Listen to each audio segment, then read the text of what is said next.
À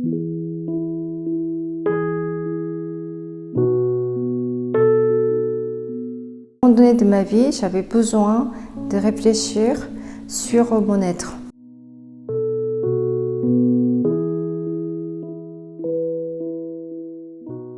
C'est qu'à un moment donné, dans un bureau, j'étais en train de travailler et puis je me suis dit, je ne savais pas qui j'étais vraiment parce que j'ai été vraiment formée par une structure, par l'éducation, par la culture, que j'étais une personne qui était apte à faire des choses dans la société. Mais par contre, je ne savais pas qui j'étais vraiment. Pourquoi je vis en fait? Cette question fondamentale de la question de l'être est venue et j'étais vraiment désemparée et que j'avais vraiment envie de faire ce que je voulais dans ma vie. J'ai adoré les couleurs. Les couleurs quand j'étais enfant, quand je voyais des couleurs dans la ville, dans n'importe quoi, dans les tissus ou dans les peintures ou dans les maisons et tout ça, ça m'a donné toujours une vivacité. Donc ma peinture, ça vient d'une façon très intuitive en fait.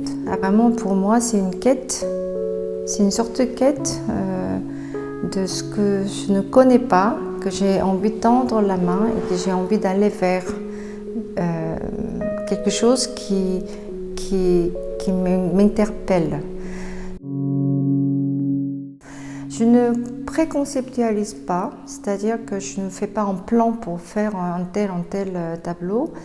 Et c'est vraiment avec le temps, avec mes réflexions, avec mon mood, c'est-à-dire mon humeur de ce jour où je commence à peindre. Et il se passe quelque chose, il y a une sorte d'interaction avec le tableau qui est en cours, qui me répond. Et moi je réponds et on se dialogue. C'est comme ça que ça monte. Donc le travail c'est souvent avec beaucoup de layers, en fait il y a beaucoup de couches qui arrivent parce que je réfléchis en même temps que mes gestes et que la peinture arrive. Quelquefois j'ai très peur d'aller dans la peinture parce que peur de répéter, peur de ne pas reconnaître, peur de peut-être de mettre trop de volonté en fait.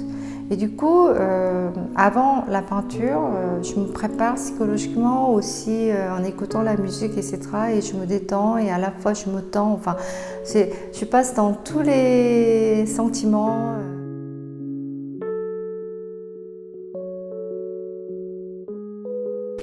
Le temps de tableau, c'est très aléatoire parce que souvent, il m'est arrivé une seule fois dans toute ma vie de peinture jusqu'à maintenant, un moment gracieux où j'ai fini un tableau d'emblée en fait. Et après, je me suis assise pour juste regarder, prendre le temps et je me suis surprise que c'était arrivé. Là, j'ai dû mettre 4 heures, un truc comme ça d'affilée. Mais en général, je mets quand même comme une fermentation en fait. Je laisse reposer et j'essaie de voir le lendemain et sur le lendemain et plusieurs jours pour accepter.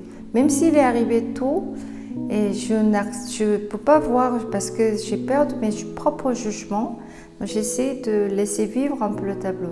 Donc c'est, on va dire, entre une journée et une semaine.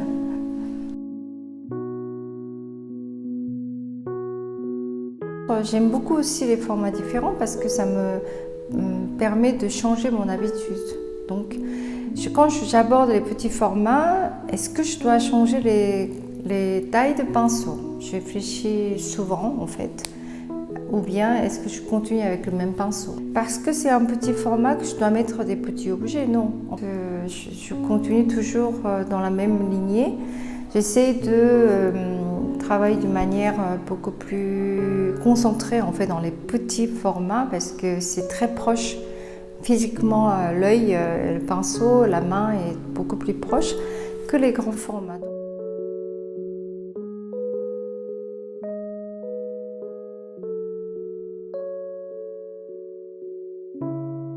En tant qu'artiste peintre, quand je travaille vraiment avec une certaine notion de néant. En fait, je jette la pierre ou je jette la bouteille dans la mer. En fait, je ne sais pas où je vais atterrir. Donc, il y a une certaine angoisse, en fait, une sorte d'inconnu qui me travaille énormément.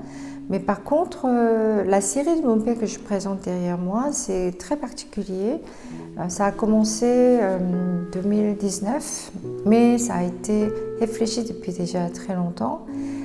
Et en Corée, avant que l'urbanisme qui soit vraiment développé, et on mettait le nom de la chef de la famille, du chef de la famille, devant la porte pour que les facteurs, administrativement, les gens reconnaissent qui habite dans cette maison.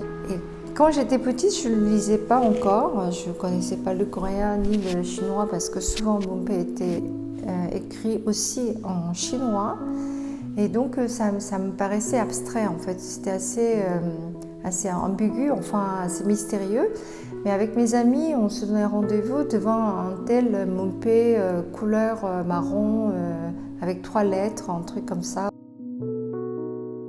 Après, ça c'est vraiment, ça vient, ces parties-là, justement on peut dire que ça vient de mon enfance. Mais après, ça se suit son cours, son parcours tout seul en fait. J'ai commencé après 30 après j'ai fait 99.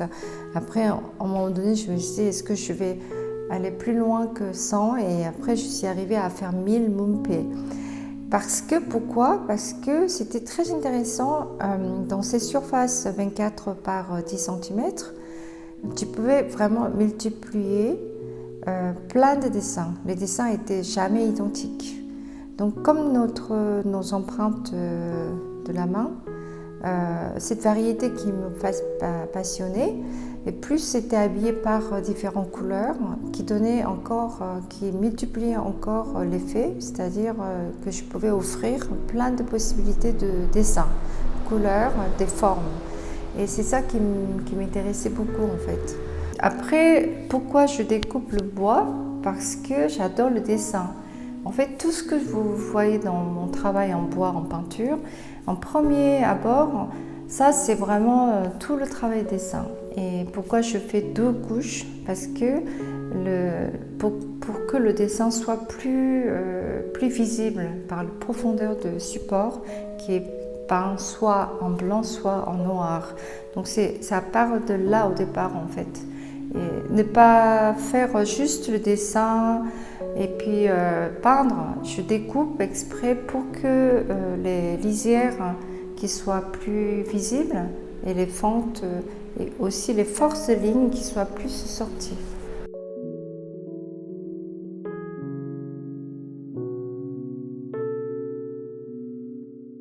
La première fois quand je suis allée en Corée avec donc 5 Français artistes pour faire une expo groupe dans un musée et après on a visité des temples coréens et c'est là où tout le monde m'a dit, a fait des réflexions, on comprend maintenant d'où ça vient tes couleurs.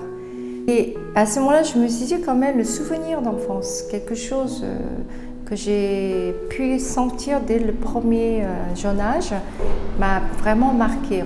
Mais moi, je n'apporte pas mes origines, je ne revendique pas parce que je me sens évidemment citizen, enfin la personne de ce monde, mais je n'appartiens pas à une certaine culture, etc. Parce que c'est aussi une façon de me dire que je suis libre.